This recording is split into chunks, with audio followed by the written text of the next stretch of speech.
kondisi kasus pengeroyokan ini mungkin bisa diterangkan sejauh ini sudah sampai mana tahapnya dan bisa seperti itu? Oh iya, memang klien saya oknum dari Polda Jawa Tengah inisial MA. Memang pada tahun 2020 itu di salah satu di kawasan Kudus, daerah Kudus itu memang terjadi pengeroyokan, dan pada akhirnya itu klien saya melaporkan Muhammad Ripai dan Selamat Untung. Nah, situ diputus bahwa mereka melakukan tindak pidana pasal 170 ayat 2 ke 1, yaitu pengeroyokan.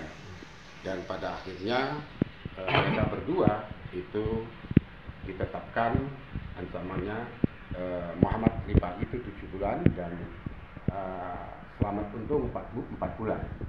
Nah, pada berikutnya klien saya dilaporkan kembali. Nah, yang disinilah menjadi satu pertanyaan kami selaku kuasa hukum MA Muhammad Ahyar itu. Nah, kenapa ini terjadi pelaporan kembali?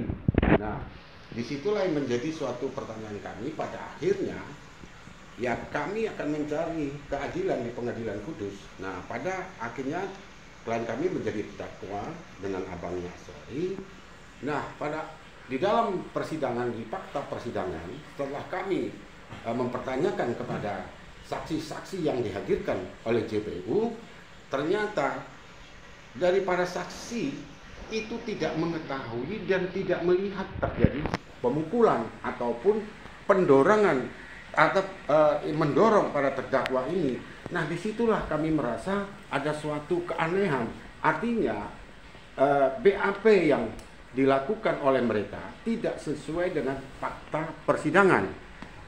Tidak sesuai dengan fakta persidangan. Di situ kami pertanyakan, apakah saksi melihat saudara terdakwa ini bahwa si pelapor melakukan pemukulan? Mereka mengatakan tidak tahu dan tidak melihat. Begitu juga terjadi pendorongan. Nah, majelis hakim, ketua majelis hakim juga mempertanyakan kepada para saksi yang hadir itu, dan mereka juga menjawab dengan yang sama.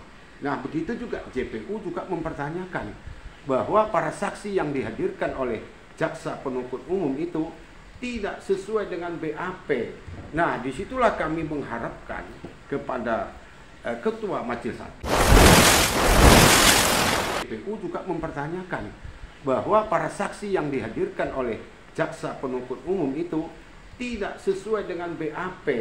Nah, disitulah kami mengharapkan kepada ketua majelis hakim agar klien kami ini dilakukan, harus bisa mereka bebas murni.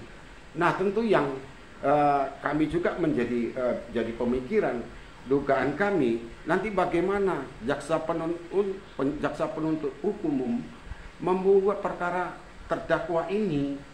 Nah, ini kan menjadi suatu keganjilan bagi kami. Nah, yang lucunya ini terjadi saling lapor. Yang satu melapor, yang satu melapor. Lah, yang salah siapa nanti di kemudian harinya? Nah, pada acara yang di waktu sidang kemarin, itu kan saksi terlapor ada 3. Satu, Ahmad Fauzi. Ahmad Fauzi itu saya cecar. Dan dia mengatakan kejadian yang 3 tahun itu lupa. Nah, ini kan aneh, sedangkan mereka dihadirkan sebagai saksi oleh JPU, dan lupa dan tidak tahu terjadi pemukulan. Yang kedua lagi tidak tahu terjadi pendorongan. Nah, pada akhirnya datang saksi kedua, Pak Masudi, sama dan ucapannya tidak tahu terjadi pemukulan dan tidak tahu juga terjadi pendorongan. Yang ketiga, saksi Siti Nur Hidayah. Nah, di situ klien kami untuk saudara Muhammad Ahyar, dia pun tidak melihat bahwa terjadi pemukulan terhadap klien kami. Nah, saya pertanyakan di waktu itu, bagaimana Anda bisa melihat perkara ini? Dia melihat bahwa klien kami itu melakukan pemukulan, dipiting gitu ya. Nah, saya tanya, itu ditampar apa dipukul? Lah, dia bilang begini, saya bilang apa dipok-pok, saya katakan gitu. Nah, saya pertanyakan kepada Siti Nur Hidayah, berapa jarak Anda, di berapa jauh jarak Anda dengan terjadian perkara? Dia bilang 1 meter. Nah, saya pertanyakan, Anda jarak 1 meter, apakah Anda mendengar apa yang disampaikan oleh mereka bertiga. Di situ kan ada Ahmad Fauzi, Ahmad Muhammad Ripai, terus Muhammad Ahyar, yang ketiga Asrori. Tidak masuk di akal, jarak 1 meter. Apa yang menjadi pembualan mereka itu, Siti Nurhidayah itu tidak mendengar. Nah, inilah saksi-saksi yang kami anggap tanda kutip seakan-akan seolah-olah saksi ini yang sekarang melaporkan klien saya. Ini Muhammad Ripai namanya. Udah tua atau masih anak? Ini loh baju hitam ini. Nih baju hitam nih. Muda, anak muda. Anak muda ya? Ya, baju hitam ini, celana pendek ini. Mobilnya Pajero itu ya? Ya, kalau tidak salah Pajero.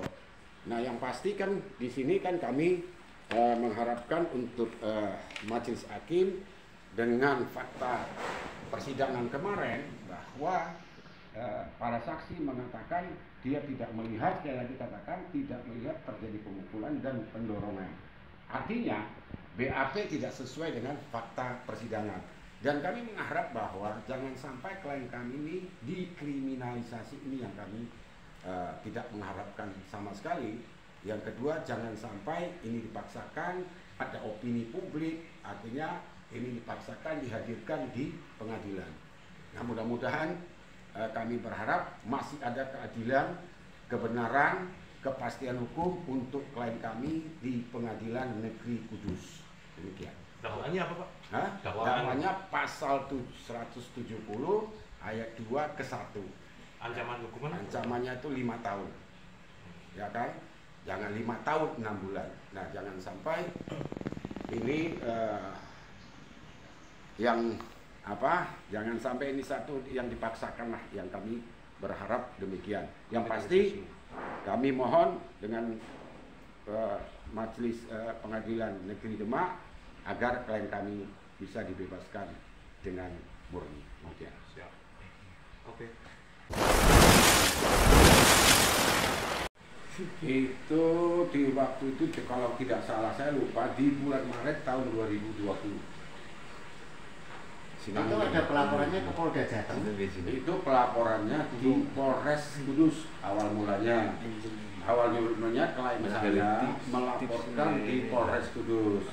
Nah, untuk klien saya menjadi terdakwa itu ditarik ke Polda Jawa Tengah untuk klien saya. Polda Jawa Tengah. Polda Jawa Tengah ya. Itu ditindaklanjuti sudah menuju ke persidangan ya. Sudah, klien saya sudah menjadi terdakwa sampai saat ini. Terima kasih.